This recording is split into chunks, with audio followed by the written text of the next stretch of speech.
Assalamualaikum warahmatullahi wabarakatuh. Selamat berjumpa kembali dalam pembelajaran jarak jauh. Hari ini kita akan mempelajari tentang adaptasi tumbuhan.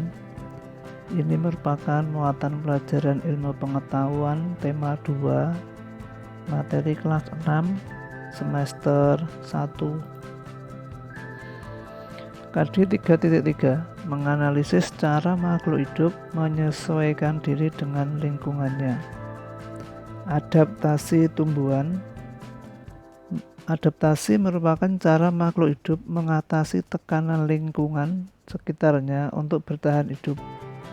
Adaptasi terbagi menjadi adaptasi morfologi, adaptasi fisiologi, dan adaptasi tingkah laku.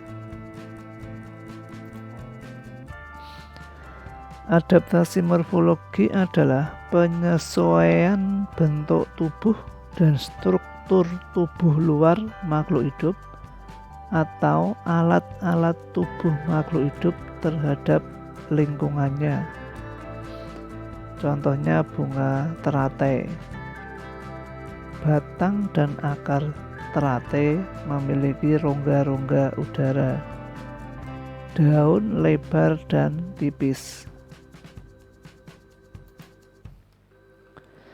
Adaptasi fisiologi yaitu penyesuaian fungsi alat tubuh bagian dalam pada makhluk hidup terhadap lingkungannya. Contoh di sini bunga rafflesia. Bunga rafflesia mengeluarkan bau busuk untuk menarik serangga agar mendatanginya. Adaptasi yang ketiga yaitu adaptasi tingkah laku, yaitu penyesuaian makhluk hidup terhadap lingkungannya dalam bentuk tingkah laku. Contohnya misalnya pohon jati. Pada musim kemarau, pohon jati menggugurkan daunnya, atau istilah lain meranggas. Nanti ketika musim penghujan, daunnya akan tumbuh kembali. Contoh lain yaitu putri malu akan menguncup ketika disentuh.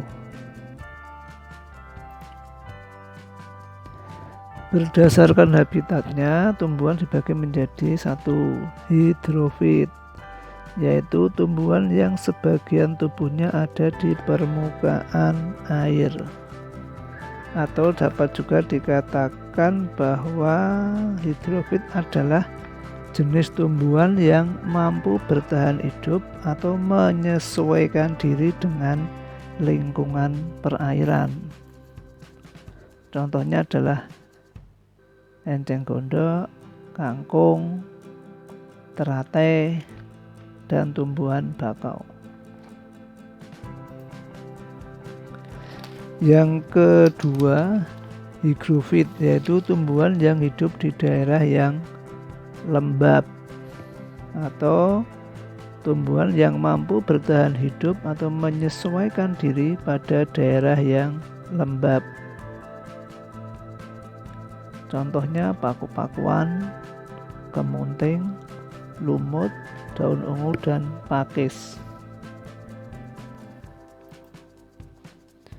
Yang ketiga, xerofit, yaitu tumbuhan yang hidup di daerah kering atau jenis tumbuhan yang dapat hidup atau menyesuaikan diri pada tempat yang kering. Di sini contohnya adalah kaktus, lidah buaya, dan pohon kurma. Ciri khusus tumbuhan dan habitatnya. Tumbuhan memiliki cara khusus yang dapat dilihat dari bentuk daun, bentuk batang, dan struktur akarnya. Ciri khusus yang dimiliki disesuaikan dengan kondisi lingkungan tumbuhan tersebut.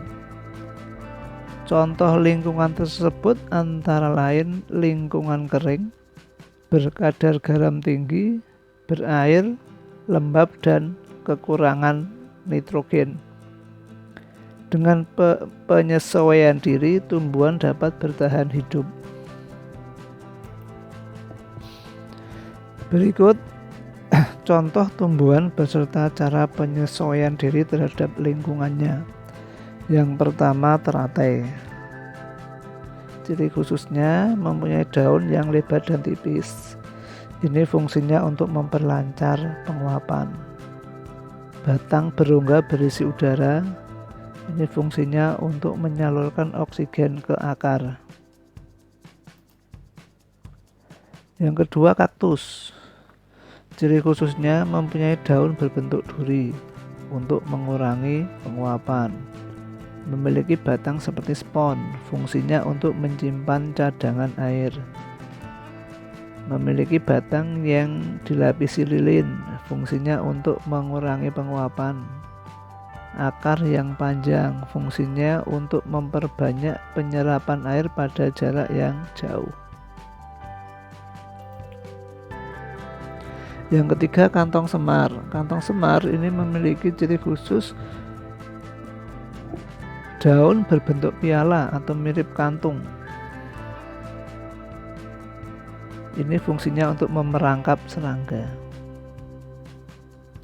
Mengeluarkan nektar atau cairan manis yang berbau menyengat, ini untuk menarik perhatian serangga agar mendekati kantong semar. Menghasilkan cairan ini nanti untuk mencerna serangga. Jadi serangga begitu dia menempel di sini akan terpeleset jatuh ke dalam, dan di sini sudah ada cairan yang bisa mencerna serangga. Yang keempat, bakau. Ciri khususnya memiliki akar tunjang. Ini fungsinya untuk menegakkan pohon ketika terkena ombak, jadi dia kuat, tidak mudah untuk roboh. Memiliki akar napas untuk membantu mendapatkan oksigen. Bakau juga memiliki daun yang dapat mengeluarkan kelebihan garam.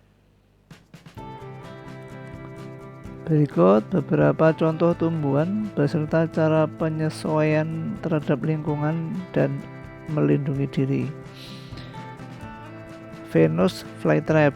Ciri khususnya mempunyai daun berbentuk engsel, fungsinya atau tujuannya untuk menangkap serangga. Rafflesia atau bunga bangkai mengeluarkan bau busuk, ini fungsinya untuk menarik perhatian serangga. Menempel pada akar pohon lain, ini bertujuan untuk mendapatkan makanan. Enceng gondok, batangnya menggembung dan terdapat rongga-rongga berisi udara. Fungsinya untuk membantu mengapung di air. Memiliki akar serabut, fungsinya untuk keseimbangan. Talas memiliki daun yang berlapis lilin untuk mengurangi penguapan agar tidak layu. Mentimun memiliki sulur untuk membantu merambat atau menjalar. Putri malu memiliki daun yang tampak layu saat disentuh, ini untuk mengelabui mangsa. Memiliki duri, ini untuk melindungi diri dari pemangsa. Mawar salak bougainville itu mempunyai duri yang tajam, tujuannya untuk melindungi diri dari pemangsa. Bambu mempunyai bulu-bulu halus yang tajam, ini tujuannya untuk melindungi tunas bambu dari pemangsa agar bisa tumbuh dewasa. Pohon nangka, karet, bunga kamboja itu mengeluarkan getah. Fungsinya agar terhindar dari gangguan hewan lain atau pemangsa. Nanas dan lidah buaya memiliki duri tajam pada bagian daunnya, melindungi diri dari pemangsa. Keladi memiliki permukaan daun yang luas, itu tujuannya untuk mempercepat penguapan. Memiliki daun berlapis lilin untuk melindungi daun agar tidak kemasukan air. Pasangan nama tumbuhan dan cara adaptasinya, ini contohnya misalkan mawar bougainville salak, nanti cara adaptasinya batangnya berduri.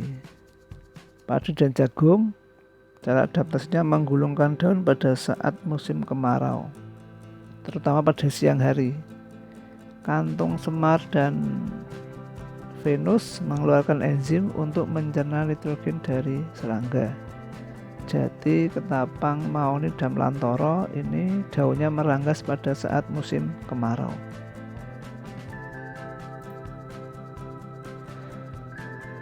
Demikian pembelajaran kali ini. Selamat belajar, tetap semangat, banyak membaca, kerjakan latihan tepat waktu. Jangan lupa untuk selalu berdoa. Semoga video ini bisa bermanfaat. Saya akhiri, assalamualaikum warahmatullahi wabarakatuh.